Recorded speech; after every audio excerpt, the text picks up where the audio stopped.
n'amakuru abantu benshi bari gutangaho ibitekerezo bigiye bitandukanye. Ngira ngo namwe aya makuru mwabonye itangazo ry'ambasade y'igihugu cya Leta Zunze Ubumwe za Amerika mu gihugu cy'u Burundi, amagambo batangaje ku kijyanye no guhagarika visa mu gihugu cy'u Burundi. Ngira ngo mwabibonye no ku mbuga nkoranyambaga, benshi bari gutanga ibitekerezo bigiye bitandukanye. Nagiye mbona Barundi byitwa ko bakunda igihugu cy'u Burundi bari gushitinga bavuga bati ariko se twese turakeneranye, ariko se bimeze gutya.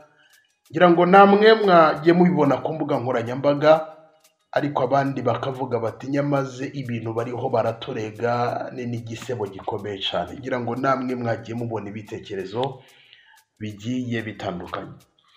Kugeza kuri ubu ngubu ni itangazo ryagiye hanze kuri uyu wa 4 z'ukwezi kwa 8 uyu mwaka turimo w'ibihumbi 2025, urivuga ko kugeza kuri ubu nta murundi n'umwe uzongera kubona visa yo kujya muri Leta Zunze Ubumwe za Amerika.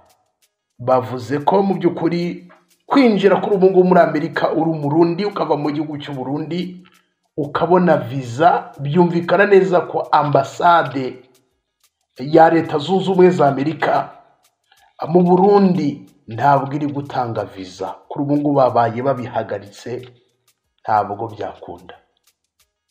Ngira ngo ibi bije bikurikira mu kwezi kwa 6 2025. Ngira ngo hashize amezi 2. Ngira ngo mwabonye ibihugu, hari ibihugu Leta Zunze Ubumwe za Amerika bashyize hanze, Trump yashyize hanze avuga ko ibi bihugu byanga byakunda bigomba guhagarikirwa visa kwinjira muri Leta Zunze Ubumwe za Amerika. Ngira ngo murabizi byacicikanye ku mbuga nkoranyambaga, ibihugu niba ari 10 na bingana 19 ni bingana, ariko hari ibihugu nyine byagiye hanze n'igihugu cy'u Burundi cyarimo. Ngiye kukugezaho ese ni izihe mpamvu u Burundi bwahagarikiwe kwinjira muri Leta Zunze Ubumwe za Amerika. Abantu bari kwitwa ngo bakunda igihugu cy'u Burundi, bari gushitinga bavuga turakeneranye, Burundi ni igihugu mu by'ukuri cyagakoranye na Leta Zunze Ubumwe za Amerika, kandi koko nibyo hari imari bagomba gushora mu Burundi bakunguka, ndetse n'abarundi birumvikana kujya muri Leta Zunze Ubumwe za Amerika bagashakishiriza imiryango yabo bakiteza imbere, cyane ko ari igihugu busanga nyine kibonekamo akazi. Bari kuvuga okay nibyo turakeneranye, ntabwo bagakwiriye ko bakuraho visa. Ariko abantu mu by'ukuri navuga ngo bakunda u Burundi by'ukuri bakavuga bati nyamaze ibintu bari kuturega twagakwiriye kubikosora. Reba aho Trump wajya akavuga ati mu by'ukuri Burundi ngomba iki gihugu ngomba gukupa visa rwose, ntago byakunda. Na yahe makosa akomeye cyane yatumye iki gihugu cy'u Burundi gihagarikirwa amaviza, byagenze gute?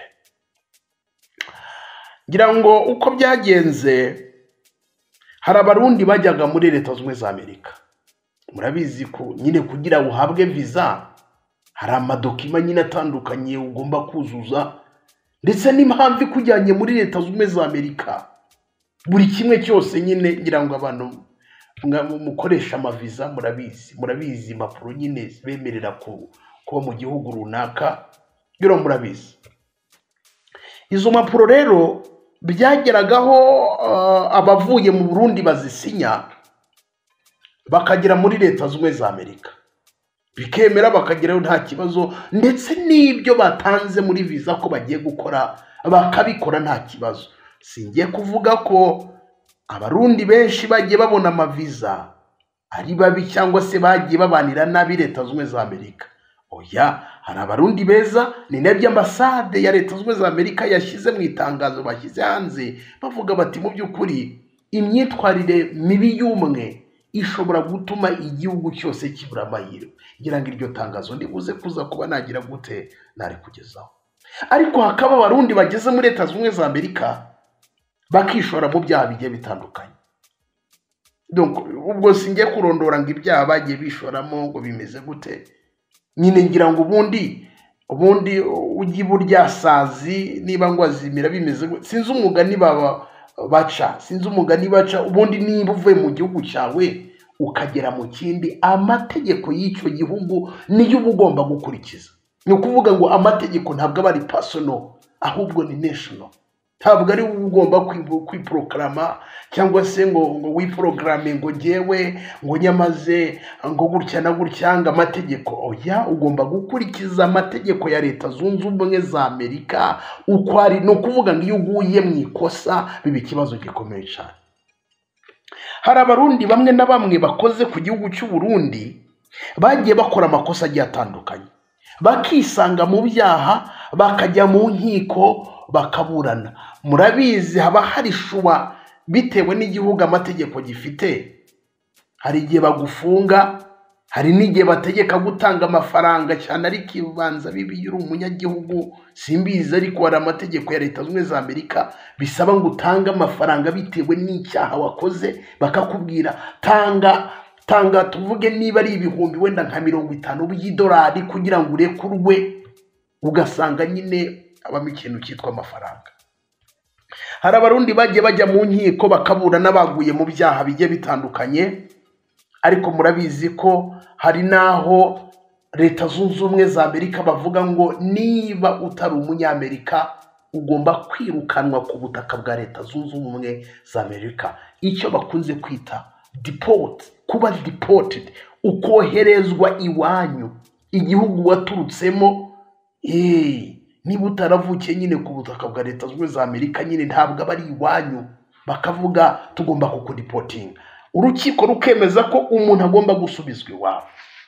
Rero hari abarundi benshi bagiye bajya mu nkiko gutya, barangiza urukiko rukanzura ko bagomba gusubizwa mu bihugu byabo. Abo barundi rero murabizi nyine kudeportinga process uburyo bikorwa. Abantu nyine ibihugu biba bigomba kuganira uko ibintu bimeze, bakanavuga bati nyamaze hari abarundi abanaba bakoze ibibazo nyine. Urumva niba uburundi bufite ambasade muri Leta Zunze Ubumwe za Amerika, bya ambasade nyine arakorana nyine gutyo. Hanyuma Amerika irangije imenyesha ambasade y'u Burundi uko ibintu bimeze. Abo barundi bagiye batandukanye nyine bagiye bakora ibyaha bigiye bitandukanye. Ngira ngo 2024 narakurikiranye nsanga hari abarundi bagera muri 500 bari biteguye bari kuvuga bataba abantu bashobora kuba deported, ariko hakaba n'indi mibare nyine noneho bigomba kuba direct, bagomba koherezwa mu gihugu cy'u Burundi bakava ku butaka bwa Leta Zunze Ubumwe za Amerika. Hanyuma iyo process rero niyo bagiye barega igihugu cy'u Burundi ko mu by'ukuri kitihushitisha iyo process yo kudeportinga cyangwa se yo gukura bwangu na bwangu abaturage bacyo muri Leta Zunze Ubumwe za Amerika bitewe n'ibyaha bagiye bahamwa n'inkiko, ndetse inkiko zikanzura ko bagomba kuba deported bakava ku butaka bwa Leta Zunze Ubumwe za Amerika. Ngo ndetse n'ugutinda kubera ko birumvikana hari iminsi ugomba kumara mu by'ukuri ku butaka bwa Leta Zunze Ubumwe za Amerika. Niba bavuze bati wenda tuguhaye ibyumweru 2 byo kwitegura kugira ngo ugende, ugasanga ngo hari ukuntu some documents nyine zatindaga. Iyo process nyine yo gukura abaturage b'u Burundi ku butaka bwa Leta Zunze Ubumwe za Amerika, donc bikaba delayed, bigatinda. Noneho ibyo byose bikagenda birakaza Leta Zunze Ubumwe za Amerika. Urumva niba bari kubona cyangwa se ngo bakabona nta n'ikintu babwiye, bikagera ubwo abo bantu bakoze ibyaha rimwe batoroka bakagenda bakajya kuba handi hantu, cyangwa se bakagenda bakihisha. Ibyo byose nibyo byarakaje Leta Zunze Ubumwe za Amerika. Bigera kuri Trump aravuga ati ntabwo byakunda kuri iki gihugu, make America great again. Ati irwo yinkundura natangiye rwose ntabwo byakunda kongera kugira Amerika nyine great nkayigira igihangaje. So rero aba barundi ntabwo byakunda ko nagira igihugu gutya, abarundi baba bari kunkora ibintu bimeze gutya. hanyuma baravuga bati rwose iki gihugu ibi bintu ntabwo byakunda, ngo byagiye biba mu bihe bigiye bitandukanye, barundi bakora ibyaha bakabadipotinga bikaba ibibazo, bagatoroka ntibuzuze impapuro neza, nyine bagatoroka, nyine bagafata nkaho ntacyo babwiye. Donc bararega igihugu cy'u Burundi kudasubiza abarundi donc baba ku butaka bwa Leta Zunze za Amerika bakoze ibyaha ngo babasubize mu gihugu cyabo, kubafata bakabakura ku butaka bwa Amerika ari abanyabyaha barabaye deported, bakabifata nkaho ntacyo bibabwiye, abayobozi bakabimenya bakabimenyeshwa, bakabifata nkaho ntacyo bibabwiye. Ibi bintu nibyo igihugu cy'u Burundi, abaturage b'u Burundi bazize, nicyo ngicyo, nta kindi. Abantu bari kuvuga ngo Leta Zunze za Amerika ngo nta kintu ngo yakurangwa i Burundi, ngo oya ntabwo ari ibyo ngibyo pe, sibye ko n'u Burundi burya bufite n'amabuye, nyine ntabwo babura ubufatanye ubwo byagenda gute, nubwo wenda ibihugu bya Afurika bikennye, usanga nyine ibi bihugu bibakeneye kugira ngo bashoremo imari, bagire gute, bubaka ubukungu hanze y'igihugu, ibintu nk'ibyo ngibyo. So nuko nguko mu by'ukuri donc Burundi nyine byaje kuza kuba byagenda. Ngira ngo nsoza reka nkugezeho iri tangazo ryaturutse muri ambasade ya Leta Zunze za Amerika, bimwe nakubwiye bavuze ngo repeated violations, aho bagize bati every Burundian who travel carries the hope of the family and the community. Bagize bati buri murundi wese cyangwa se buri subunavuga buri mutura Burundi, buri murundi wese utuye mu gihugu cy'u Burundi, ati mu by'ukuri donc famille ibimwite, hari iby'ibimwitezeho ndetse na community, buri murundi ujya hanze hari icyo community cyangwa se famille yiwe ibimwitezeho. So respecting visa rules isn't just personal. Ati rero kubaha amategeko ya visa ntabwo ari iby'umuntu ku giti cye, ahubwo it's a national, ni ukuvuga ngo ni amategeko y'igihugu, ni ukuvuga ngo aho ugeze ugomba nyine kubahiriza kubera ko ni amategeko y'igihugu. Sadly ati babaje cyane due to repeat the violations, ati so bibabaje cyane kubera ugusubiramo kwica amabwiriza.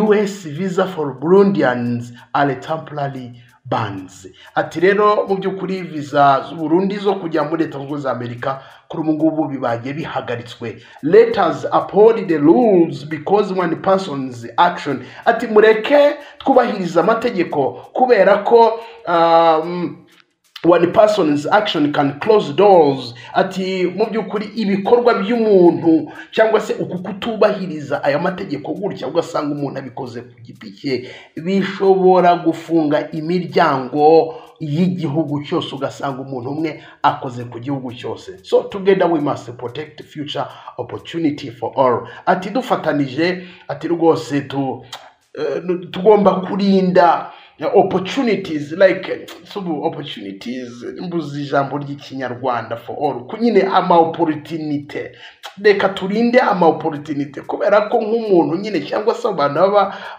bakoze izo violation za visa rules mu by'ukuri baba yes amahirwe, babisha amahirwe y'abandi. Ati rero mu by'ukuri mureke twubahirize amabwiriza ya visa mu by'ukuri, hanyuma amahirwe nyine y'abandi atere gutakarira muri ibyo bintu kubera ko umuntu yagize gutya na gutya. So nayo matangazo cyangwa se n'ibyo tangazo Leta Zunze za Amerika ambasade yo mu gihugu cy'u Burundi yashyize hanze, urumva nyine byagiye biba kenshi bakagenda bihangana, yarigiye bigera kuri Trump aravuga ati ntabwo byakunda, so igihugu cy'u Burundi kigomba kuba cyahagarikirwa visa. Kuri ubu ngubu nta murundi wemewe kujya muri Leta Zunze Ubumwe za Amerika.